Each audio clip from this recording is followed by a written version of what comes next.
안녕하세요. 오늘도 이어서 제 이야기를 해보겠습니다.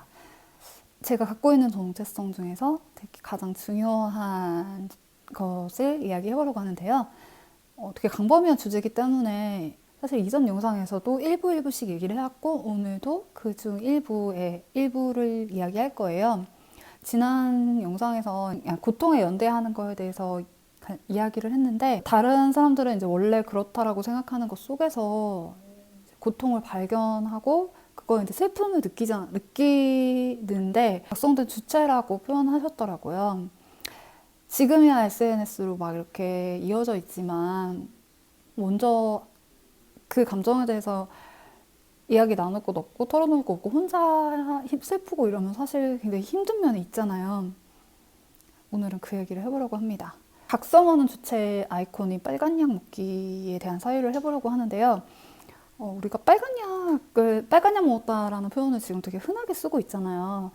그러니까 페미니즘 모먼트, 내가 페미니스트다라고 각성하게 된 순간을 빨간 약 먹었다라는 말로 표현을 많이 하는 걸 봤어요. 많이들 아시겠지만 영화 매트릭스에서 비어스가 네오한테 파란 약하고 빨간 약을 내밀죠. 그래서 파란 약을 선택하면은 아무 일도 없이 내일 아침에 안락한 침대에서 일어나서 하루하루를 살게 되고, 빨간 약을 선택하면 진실을 알게 돼서 끝까지 가게 된다고 하거든요. 만약 영상을 보시는 분 중에 스스로 이렇게 빨간 약을 먹었다고 생각하시는 분이 있으시다면 언제 어떻게 빨간 약을 선택하게 되셨는지 궁금합니다. 저는 사실 난 페미니스트야 하고 딱 떠올리면 반짝하고 빛나는 그런 계기가 특별하게 있었던 건 아니고요. 물론 그것이 알고 싶다나 직장에서 겪은 젠더 권력이 저의 정체성 형성에 되게 큰 부분을 차지하기는 했지만, 그냥 제가 보고 듣고 살아가는 과정성에서 부당하다고 생각하는 것들에 되게 저항하려고 했었어요. 저 예전 영상 중에 그 인터넷 열심히 했다는 그 영상을 보시면 자세하게 나오긴 하는데, 제가 20대 초중반에 진짜 거의 하루도 안 빼놓고 키베를 떴었어요. 그때는 사실 지금처럼 SNS가 막 익명성 기반은 아니었거든요. 그리고 앱이나 카페가 아니라 커뮤니티 사이트가 따로 있는 커뮤니티 기반이었었어요. 전 진짜 커뮤니티에서 강퇴당하는 게 일상이었어요. 로그인 하려고 하면 갑자기 안 된 거나 막 강퇴당하셨습니다 이런 메시지가 그냥 또 막 팝업으로 뜨고 막 이랬었던 게 되게 익숙했었거든요. BC가 키베의 성지였었던 게, 거기는 처음부터 완전 익명에 처음부터 아무따 반말하고 그냥 욕 그냥 막 해도 되는 그런 판이 깔렸었잖아요. 그래서 거기가 오염 1번지가 될 수 있었던 거고, 뭐 인터넷뿐만 아니라 현실에서도 수업 시간에 막 그 무례한 선배들하고 싸우고 아니면은 가족 어른들한테 따박따박 이제 말하고 그런 게 좀 일상이었죠.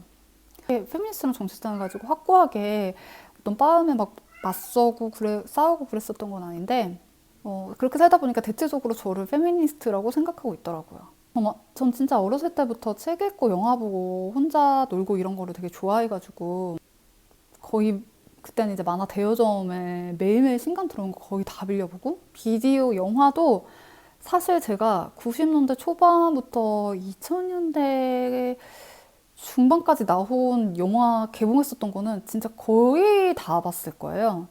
일주일에 낙이 막 이렇게 주말에 비디오 빌려보는 거 어렸을 때 그랬었고, 초등학교 한 5학년 때부터는 지하철 타고 혼자 종각까지 가가지고 영풍 찍고 교보 찍고 그러고 책 읽다가 집에 왔었어요. 그러니까 진짜 교보를 끊을 수가 없었어요. 마약이었어요. 그때는 도서관이 잘 돼 있지 않았기 때문에 그렇게 책을 읽고 이럴 수 있었던 교보문고가 저한테는 진짜 별세계였거든요. 제가 지금 직업을 선택하게 된 거에도 교보문고가 진짜 영향을 많이 미쳐요. 딴소리였습니다. 막 서점에 있는 책 여러 가지를 보다 보니까 막 잡지도 그냥 읽게 되고, 새로운 걸 알게 되면 막 누구랑 얘기하고 그러고 싶잖아요. 근데 주변에 진짜 말이 통하는 친구들이 없었어요. 그래서 저는 초등학교 때 제 말을 이해하는 친구가 없다는 거에 되게 익숙했었고, 중고등학교 때는 친구들이 좋아할 만한, 그리고 통할 만한 기만 하는 거에 적응을 했어요. 마음속에 늘 외롭다는 느낌이 있었죠. 시통신이나 인터넷에도 찾게 있었던 것도 있고, 또 어딘가에는 말을 해서 이해를 받고 싶은 게 당연하니까요. 2008년도부터는 블로그를 되게 열심히 하고 글을 많이 썼거든요. 이 영상 찍기 전에 제 과거의 흔적을 좀 찾으려고 진짜 오랜만에 블로그에 들어갔다가 글을 읽고 깜짝 놀랐습니다. 지금하고 거의 비슷한 얘기들을 계속 하고 있었더라고요. 발전이 없어서 깜짝 놀랐어요. 거기에 적어놓은 글 중에 이런 문장이 적혀 있더라고요. 난 스스로를 혼자 위로하고 치유하는 데 익숙하다. 그때도 기레기는 기레기 집밖에 안 해서 여혐, 정치 혐오, 가난 혐오 이런 혐오 사회 만드는데 여념이 없었고 지금하고 다른 거는 팩트 체크 없이 그대로 그거를 흡수하는 분위기였거든요. 저는 언론이 말하는 거랑 대체적으로도 다른 의견을 가지고 있었고 소수 의견 일 수밖에 없는 분위기여서 늘 외로웠죠. 어느 날인가 손아람 작가의 소수 의견 소설을 읽는데 거기 이런 문장이 나와요. 이제 소수 의견이 대세가 될 때다. 뭐 이런 문장이 나오는데 그걸 읽고 막 되게 너무 벅찼었던 그런 기억이 나요. 저한테는 되게 혁신적인 말이었습니다. 그리고 사실 그게 실제로 이루어지는 거를 제가 경험을 했어요. 그때 저를 외롭게 했었던 감정들이 지금 우리 사회를 변화를 이끌어 나가는 정동으로 작동을 하고 있거든요. 친한 사람들한테만 웃으면서 이런 얘기를 합니다. 나 10년 먼저 사느라 외롭다고. 다수가 원래 그렇다고 생각하는 것에 아니라고 저항하는 거, 그냥 단순히 보여지는 현상에서 또 이면을 보고 거기에서 고통을 발견하는 거는 진짜 슬픈 일이에요. 근데 이 상황이 영영 바뀌지 않을 거라고 체념하지 않고 객관화해서 해체시킬 수 있는 동력이 되기도 하거든요.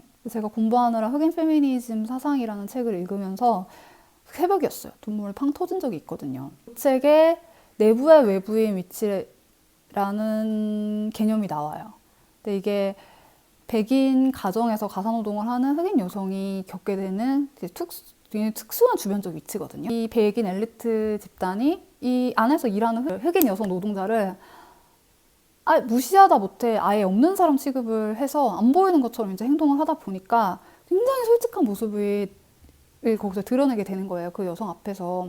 밖에서는 조심했을 이 얘기나 언행들을 그냥 과감없이 그냥 보여주고 그걸 흑인 여성이 이제 관찰하게 되죠. 스스로를 주체적이다라고 생각하는 백인 여성이 그 가정 안에서 가부장제의 권력과 권위에 굉장히 기대어 있다는 거, 그런 모순을 발견해요. 여성 운동이 그때 이제 막 활발할 때 그들이 이제 말하는 백인 여성, 해방된 백인 여성들의 모습 안에 흑인 여성이 겪고 있는 고통이 전혀 담겨져 있지 않은 거예요. 그런 거죠. 왜 너네가 하는 주장이랑 너네가 여성에 대해서 말하는 거랑 우리 흑인 여성 처지는 반대돼? 백인이고 중산층 여자니까 해당되는 거잖아 하고 신문하는 거죠.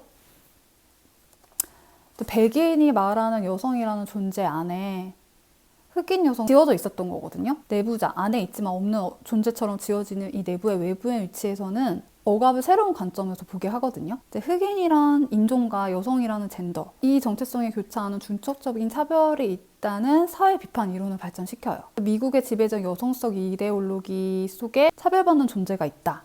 그건 여성이죠. 근데 더 차별받는 위치가 있다. 흑인 여성. 인종, 젠더가 플러스 된 거거든요. 그 흑인 여성의 지위를 드러낸 거예요. 그 전까지는 그냥 페미니즘 하면은 당연히 그냥 거기서 생각하는 모습은 당연히 백인 여성, 인종과 젠더가 교차해서 더 보이지 않는 촘촘한 차별이 있다는 거를 드러낸 거라 진짜 대단한 게 흑인 페미니즘 사상이에요. 그야말로 빨간 약을 생산해냈다고 생각을 하거든요. 그래서 내부의 외부인 이치를 읽으면서 좀 되게 울컥하더라고요. 아시아 여성, 또 노동자 여성, 노동자 비정규직, 노동자 사서 다양한 정체성 속에서 부딪히면서 싸웠었던 모순하고 되게 외로웠었던 그런 순간들이 눈앞에 막 스쳐 지나가더라고요. 내가 먹은 빨간 약이 이렇게 만들어진 거구나. 눈물이 펑 터졌던 것 같아요. 작가 앨리스 워커가 쓴 말을 거기서 이렇게 인용을 하는데, 내가 정말로 사람들과 사물을 보기 시작하고 관계에 정말로 주목하게 된 것은 바로 나의 고독하고 외로운 추방자의 입장으로부터였다. 저는 이 내부의 외부인 위치가 그동안 못 보던 것을 발견하게 하고 그런 발견들이 우리 사회를 진보하게 한다는 거에 전적으로 동의해요. 그런 발견들을 귀하게 여긴다면 그 발견 속에 있는 슬픔에 연대하는 거는 당연하고 또 사회는 발전해 나가겠죠? 누군가 그런 발견을 하고 이제 고통을 얘기할 때 막 사소하다, 예민하다, 난 그런 적 없는데 그런 게 세상에 있어? 이런 반응을 한다는 것 자체가 고통과 나와 연결고리가 없다고 생각한다는 거를 반증하는 거거든요. 인종차별을 예를 들어서 이 문제에서 내가 인종차별에 대한 경험이 있든 없든 그거는 전혀 중요하지가 않아요. 인종차별 막 이러면 큰일 나는 줄 알고 막 호들갑 떨고 인종차별이 미개하다는 거를 잘 알면서도 인종차별하는 부류들이 있죠. 난 그게 나쁜 줄 알아. 그리고 내 주변에서 일어나면 가만히 있지 않을 거야. 내가 사는 세계에서 그건 있을 수가 없어. 근데 인종차별을 하죠? 아시안 흑인 무슬림으로 살아본 적이 없으니까 정작 어떤 게 차별인지 모르고 알고 싶지도 않은 거예요. 그러니까 본인의 뇌내에서 이게 인종차별이다 생각하는 것만 인종차별이다라고 믿는 거죠. 제일 중요한 건 인종차별은 어디에나 있고 공기처럼 있고 자연스럽게 우리 주변에 존재한다. 내가 그걸 어떻게 생각하든 내가 그걸 경험을 했든 안 했든 전혀 중요하지 않고 인종차별은 있을 수밖에 없다. 무조건 있다. 이거를 인정하는 거거든요. 우리는 인종차별이 사라지는 그날까지 모든 종류의 차별에 대해서 분노하고 저항해야 되거든요. 서구나 기레기들이 조작하는 세계관을 필터링 없이 받아들이면서 우리 스스로가 알지도 못하는 채 무슬림 혐오하는 발언을 하면서 인종차별 문제랑 그 인종차별 문제를 나와 무관하게 만들어버려서는 안 되는 거죠. 내가 겪었을 때에서야 내 문제가 됐을 때야 비로소 분노하고 부당함을 토로하는 것은 사실 저는 현상에 굴복하는 거라고 생각을 하거든요. 저는 경험만이 실제라든가 경험을 통해서만 공감할 수 있다는 의견에 반대를 해요. 물론 경험이 가장 강력하기는 하지만 우리에게는 사유와 성찰이라는 응용이 있잖아요. 흑인 여성처럼 내부의 외부인 위치를 경험한 여성들이 빨간 약을 만들었으면 사유가 저에게 빨간 약을 먹는 기회를 준 거죠. 우리는 하나의 정체성으로 살아가는 존재들이 아니죠. 저만 해도 딸, 자매, 노동자, 기혼 여성, 집사, 페미니스트 다양한 정체성을 가지고 있고 물론 그 중에서도 정말 중요한 정체성이 있지만 그렇다고 다른 정체성들이 중요하지 않은 건 아니잖아요. 물론 심장이 없으면 당연히 살 수가 없지만 그렇다고 해서 내 눈이나 귀가 중요하지 않은 건 아니니까요. 다 소중하죠. 전 제 정체성이 다 소중해요, 진짜. 그리고 또 우리는 여러 정체성을 가지고 출산, 양육, 가정, 노동 현장 각종 제도들이 복잡하고 다양하게 얽혀있는 세상을 살아가고 있잖아요. 어떻게 나는 소수자가 되지 않을 거라고 장담하고 어떻게 내 정체성이 내부의 외부의 위치가 되지 않을 거라고 장담하겠어요. 그럴 수가 없죠.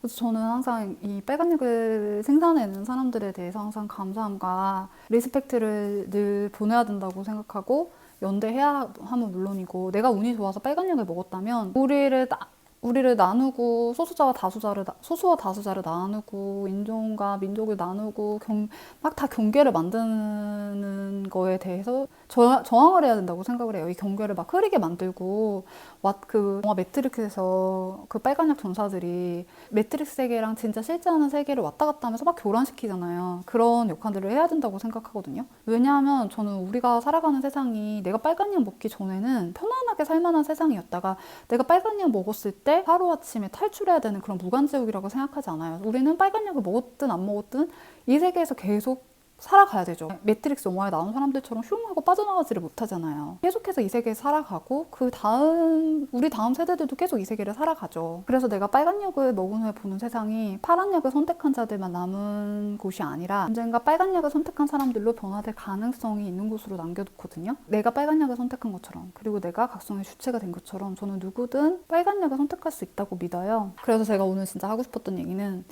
내가 서 있는 자리가 불의와 부조리를 목격하는 자리이고 또 타자의 고통에 연대하고 거기서 슬픔을 발견할 수 있다면 그거는 이 사회의 변화에 내가 계속 동참하고 있다는 의미이기도 하고 우리의 삶을 강하게 하게 하는 그런 경험이라고 그게 저의 빨간 약 페미니즘입니다.